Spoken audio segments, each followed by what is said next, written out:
రాజకీయాల కోసం సొంత కుమార్తె పేరును వాడుకోవడం కేసీఆర్ కే చెల్లిందని మాజీ ఎంపీ బూర నరసయ్య గౌడ్ అన్నారు. ఫోన్ ట్యాపింగ్ అంటూ సొంత ఎమ్మెల్యేలను సైతం సీఎం కేసీఆర్ బ్లాక్ మెయిల్ చేస్తున్నారని తెలిపారు. టీఆర్ఎస్ పార్టీలో నేతలంతా బానిసలుగా బతుకుతున్నారని విమర్శించారు. 90% టీఆర్ఎస్ ఎమ్మెల్యేలు వచ్చే ఎన్నికల్లో గెలిచే ప్రసక్తే లేదంటున్న బూర నరసయ్య గౌడ్ తో మా ప్రతినిధి హరీష్ ఫేస్ టు ఫేస్.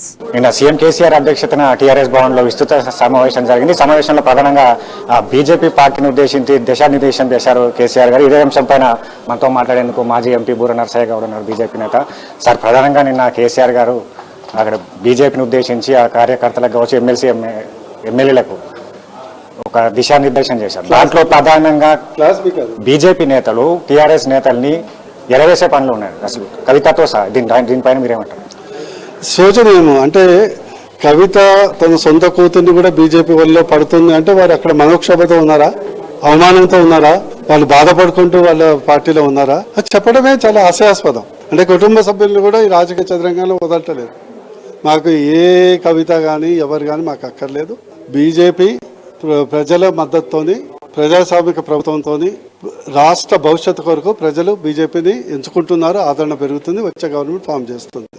ప్రధానంగా బీజేపీ పార్టీ ఫోన్ ట్యాపింగ్లకు పాల్పడుతుంది అంటే దీని ఎమ్మెల్యేలను ఎరవేసే పనిలో ఇదొక బేసిక్గా చెప్తున్నాడు. ఇంకోటి మీ పైన ఈడీ విచారణలు ఉంటాయి, ఈడీ దాడులు ఉంటాయి. ప్రధానంగా ఇది బీజేపీ పార్టీ చేస్తుందని చెప్పేసి చెప్తున్నాడు. దారుణంగా ఏంటంటే ఈ యొక్క దొంగ ఫోన్ ట్యాపింగ్ చేసేది రాష్ట్రంలో. నేను ఫోన్ ట్యాప్ చేస్తున్నాను మీరే బహిరంగ ప్రకటించారు. మీ మీద నిఘా పెడుతున్నాను మీరే ప్రకటించారు. మీరు ప్రతి మాట, మీరు బెడ్రూమ్లో మాట్లాడే మాట కూడా నాకు తెలుస్తుంది మీరే ప్రకటించారు. మరి చేసేటప్పుడు మళ్ళీ బీజేపీ ఎక్కడ వచ్చింది? మీరే కదా చేసేది. ఇది చట్ట వ్యతిరేకం. మీ ముందు మరి ఇట్లనే విచ్చలవిడిగా ఫోన్ ట్యాపింగ్లు రాష్ట్ర ప్రభుత్వం చేస్తే, మరి కర్ణాటకలో ప్రభుత్వం ఒకసారి ఫోన్ ట్యాపింగ్ చేసి ప్రభుత్వం కూడా రద్దయిన దాఖలాలు ఉన్నాయి.